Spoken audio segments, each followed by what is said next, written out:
Welcome aboard and enjoy your flight. Thanks, Pilot Steve. The purpose of today's video is a little different for me. Not trains, airplanes. Not even Kobe airplanes. Although that's a cool Kobe airplane. Brick model, these are 1:48 scale. Here's a torpedo bomber, now that's 1:48 scale as well. I've got larger airplanes upstairs, like these larger ones.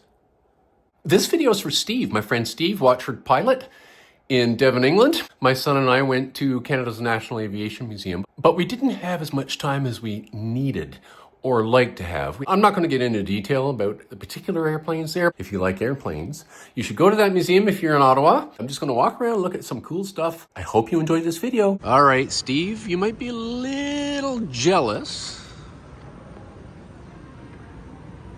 but we are at Canada's National Aviation Museum. And I believe over there looks like a Lancaster. Let's go see.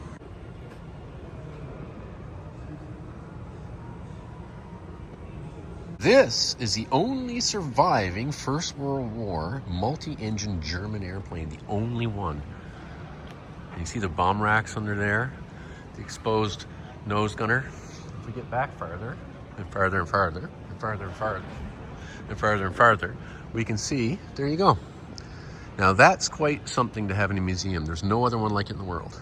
Now, if you come around to this side, it's kind of dark in here. The sunlight is not shining in through the windows, but you can see the modeled camouflage pattern painted right onto the doped canvas.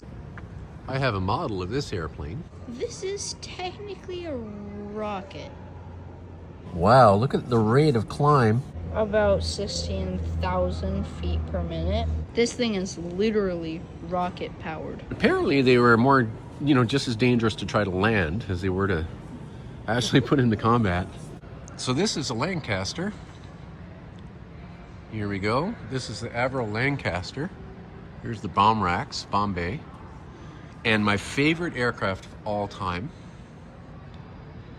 the Messerschmitt BF-109. Scattered throughout the museum, there's also other military equipment, particularly if it was owned by an Air Force. So we can tell this is the Ford version because of that bar that goes across the center in the grill there.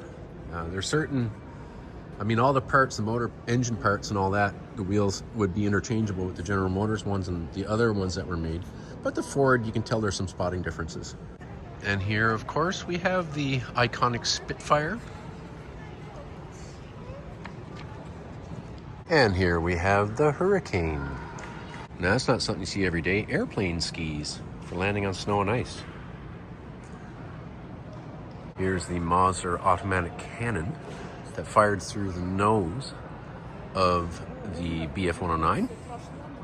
And here's a Daimler-Benz engine that would be in the BF-109. And here is the BF-109.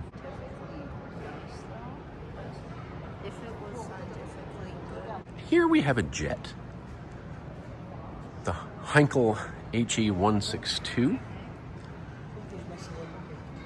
one of the jets the Germans experimented with before the end of World War II. This one has seen better days. Here we have a Swordfish torpedo bomber, the exact type that crippled the Bismarck, bringing it essentially to its end.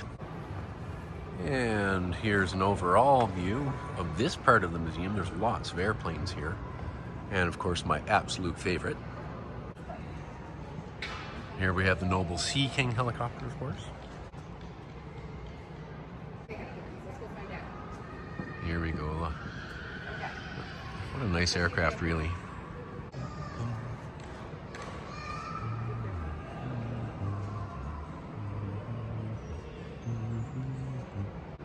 And here's the helicopter, of course, famous from shows like MASH. Here's the iconic Labrador helicopter.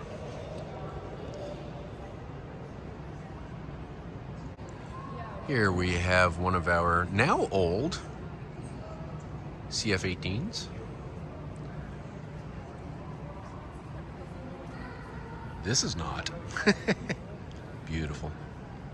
I have a picture of myself with this airplane at a different museum before this was built, put together like this, when I was about Felix's age or a little younger. So here we have the Lockheed Starfighter.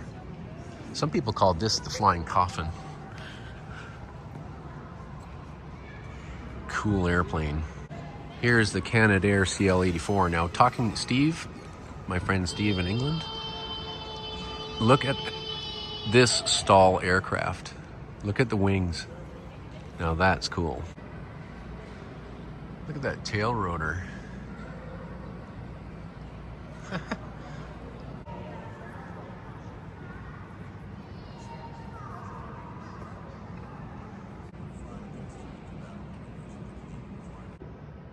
Here's a Voodoo.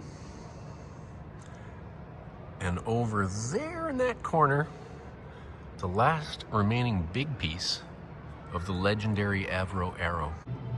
Here's a wing from the Avro, and the largest piece technically is this cockpit. Imagine the Avro Arrow, what could have been.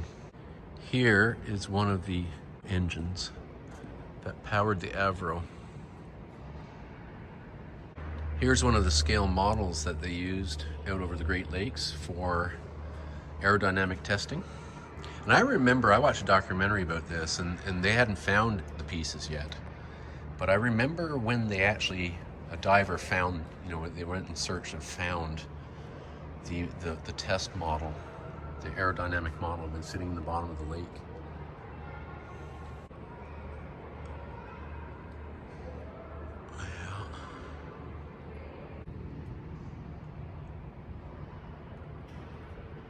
This was the world's first long-range anti-aircraft missile.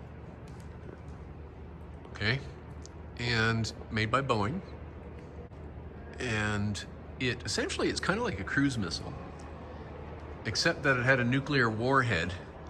And the idea during the Cold War is that when a formation of Russian bombers would come over the Arctic, this thing would go up, and they would airburst a nuclear bomb in the middle of the formation. Boy, do we ever create interesting ways to kill each other. Now, in there beguns Avro machine gun rack from 1955. And if you look here, there are the ammo boxes and the racks and the tracks for the guns. Well, this is interesting. This is a Polish, because it's got Polish markings, Cold War MiG-15. Huh. Now that's cool. Look at that. Wow.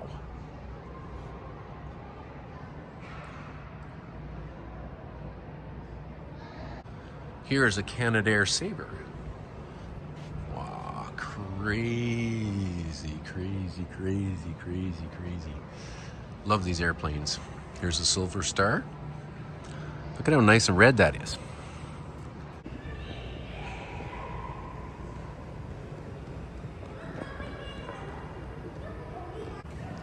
Well, looky here. The Noble DC3. Here is the Boeing 247, which was a great airplane at the time, and it certainly had a lot of advances, but could not really compete with the Goonie Bird, which was, you know, robust, excellent aircraft. I remember when this was a thing. Yeah. The first human-powered airplane. But look at it. The materials are so light. And look at the chord of the wing, how long it is. There's just so much. I won't be able to show everything that's in this museum today. No way. Now, there's a section in here that celebrates bushcraft. You see the canoe on that airplane there? Well, here's a space toilet. Yeah, there's a whole section on space, the International Space Station, Canadians' involvement in it. Here's one of the Canadarms that are used. The space shuttles carried them. The International Space Station has a bunch of them. And this is Canada's contribution to the International Space Station, was the development of these cranes, essentially, that look like that. All right, look at that. I mean, Laurentide Air Service.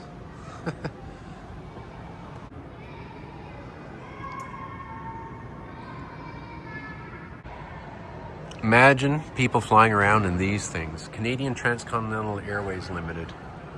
Wow. Yep, what a cool place this is. Oh, look at that. That is super neat. What is this? It looks like a Junkers almost. What is it? I was right, it's a Junkers W34. Well, they wouldn't pronounce it W in German that way, but look at that, eh? What a cool airplane. And look here, we have a whole bunch of World War I airplanes. There's a Newport up there. Oh wow, cool, huh? We just don't have time to see everything in detail today.